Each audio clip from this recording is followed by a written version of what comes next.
obviously we're talking about sort of short spaces of time and the urgency of journalism, but you also get the opportunity sometimes to reflect and look at events with hindsight in retrospect.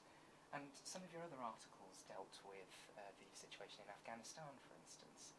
And you wrote very interestingly on COIN, on counterinsurgency, and the difference between kinetic and non-kinetic warfare, the former being fighting, the latter being building infrastructure for Afghanistan, for instance.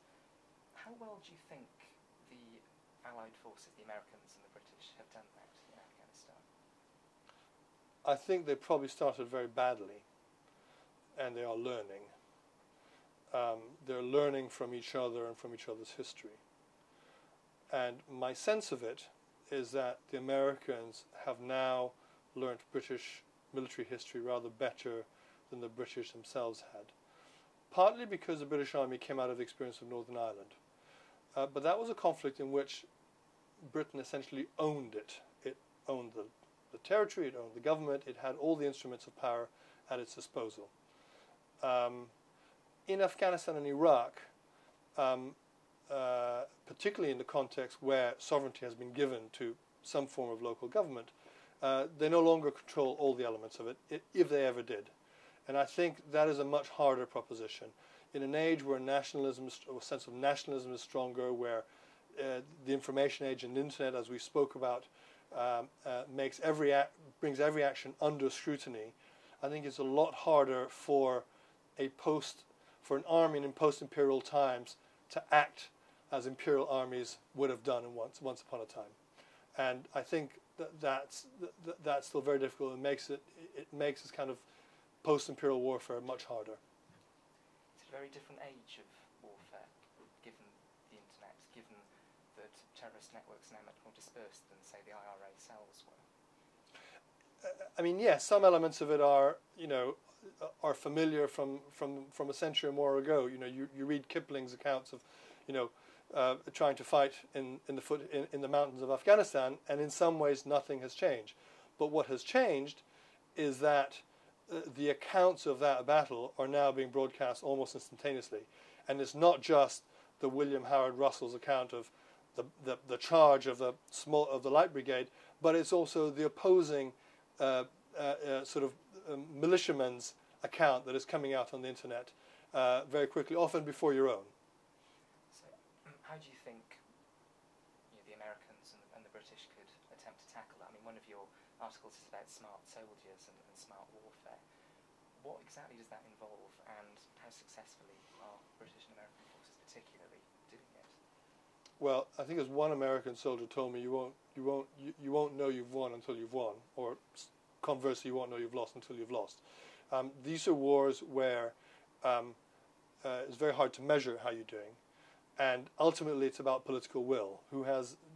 When do you run out of patience? When does your public run out of patience with you being there, and when do the people among whom you're fighting run out of patience for you, and decide that it's time for you to leave and render your life impossible?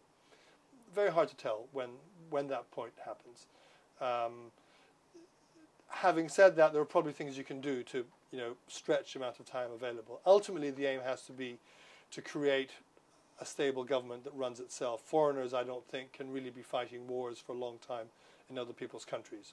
What they can do is to try and build up institutions that can stand on their own feet, perhaps. And clearly there are a lot of things that could have been done a lot better. You need more people with language skills. You need more people with sort of historical skills. You need to understand the culture in which you're operating. You need a lot more forces in order to be able to saturate an area and provide security, and therefore, try and win over the support of the population.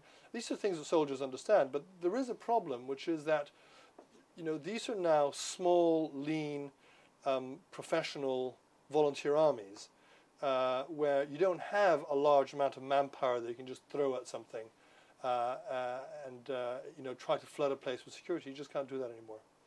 Do you think your job as a journalist is largely to try and get inside that foreign mindset in trying to help the invading armies of the West understand the local culture, understand local traditions, and understand the local ways of fighting? No, I mean, I don't see my job as trying to tell any army or any fighter what to do. My job is to try and tell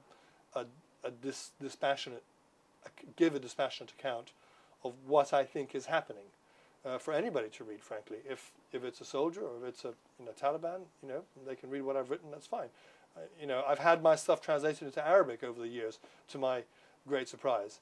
I think you can only try and be true to yourself and try and be as honest as you can with your reader and say, this is what I think is happening. I can't, I'm not sure this is what's happening, but this is what I think is happening given what I've seen.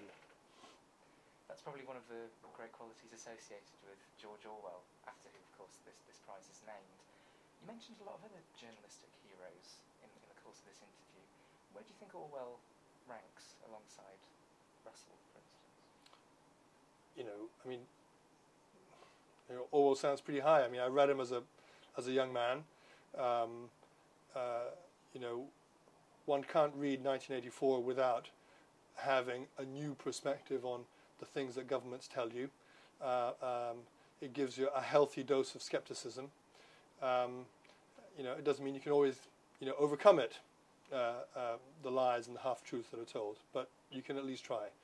I also, was very struck by his account of Spain, and his account both of being shot in Spain is very striking, and I quite like his comment, when told that he was very lucky to be alive after being shot through the neck, when he says it would have been luckier not to have been shot. So I try to listen, hear the experiences of people who've done these things before me, but there's nothing like being in a place on your own. Well, Anton La Guardia, thank you very much. It's been a pleasure. Thank you.